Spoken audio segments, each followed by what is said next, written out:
Pas de grande surprise ce matin à Aix pour les parents d'élèves après l'annonce de la fermeture des écoles effectives dès lundi en France. Honnêtement, on s'y attendait. C'était logique quoi. On s'y attendait. Pas une profonde surprise. Moi, j'ai pas été franchement étonnée. Certains même soulignent une sage décision. Je pense que c'est une sage décision. Puis autant se préserver de toute manière. Le fait que ma fille elle est fragile au niveau santé, ça me rassure. Je préfère la garder à la maison que l'envoyer à l'école. Mais ce matin, plusieurs questions subsistaient. Comment s'organiser Pour regarder ces petits. 14 jours, d'accord, mais si ça va au-delà. Est-ce que c'était les deux parents qui pouvaient s'arrêter ou si c'était l'un ou l'autre? Est-ce qu'il va avoir un service d'enseignement à distance? Par rapport à l'entreprise, les indemnités, comment ça se passe? Car le principal problème qui se pose est la garde des enfants. Je me suis esclaffée de rire parce que je sais pas comment je vais faire sur les semaines à venir. Moi ça va, j'ai de la chance, je travaille pas. On va s'organiser, un qui ira travailler, un qui restera à la maison, peut-être à tour de rôle, on verra. Un des deux parents va avoir droit à 15 jours d'arrêt maladie qui est rémunéré par la sécurité sociale. Je vais la garder moi-même. Je pense qu'on va essayer de faire un peu des alternances avec le papa, d'une part. On peut pas trop compter sur les grands-parents parce qu'ils sont trop âgés. En tout cas, ceux qui vont rester à la maison dès lundi sont ravis. Pourquoi t'es contente?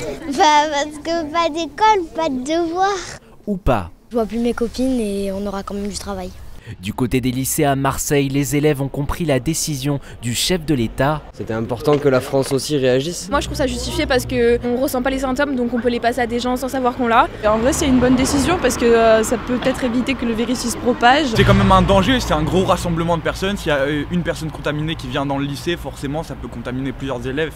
Mais à l'approche des épreuves du baccalauréat, l'inquiétude se fait sentir. Je trouve ça assez inquiétant, surtout qu'on est pas mal en retard sur le programme en règle générale. Sachant qu'on a les E3C, le bac de français, ça nous empêche un peu de réviser. Déjà qu'on n'était pas prêt pour les premières épreuves de 3C, alors pour les deuxièmes, pas du tout. Pour le bac, on va un petit peu galérer. C'est pas bien parce que on va pas pouvoir avancer sur le programme et peut-être rater notre bac à cause de ça.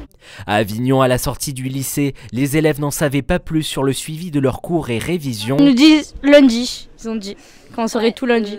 Ou très peu. Les professeurs, ils vont se réunir pour trouver une solution, pour remédier à ça. Il y a des profs qui nous ont passé leur numéro de téléphone et tout ça pour faire des conférences et tout. Reste à savoir si la motivation suivra. Ça va être des vacances entre guillemets, du coup personne ne sera motivé je pense. Ça va être compliqué avec eux. Enfin, ce sont les étudiants qui vont subir cette fermeture. Eux aussi sont inquiets pour leur partiel, mais ont déjà une petite idée sur ce qu'ils vont faire pendant ces vacances forcées. Un peu se reposer tout ça parce que du coup tant mieux. Je vais rentrer chez moi et je verrai. Grâce maths déjà. Je vais travailler chez moi. Je vais bosser chez moi. Travailler de notre côté à rattraper le retard qu'on pourrait avoir accumulé par l'absence de cours. Peut-être voir des amis. Hier, j'ai fait mes courses. Je vais juste m'enfermer chez moi et travailler en attendant de recevoir une autre information disant que peut-être les universités vont réouvrir ou un truc du genre.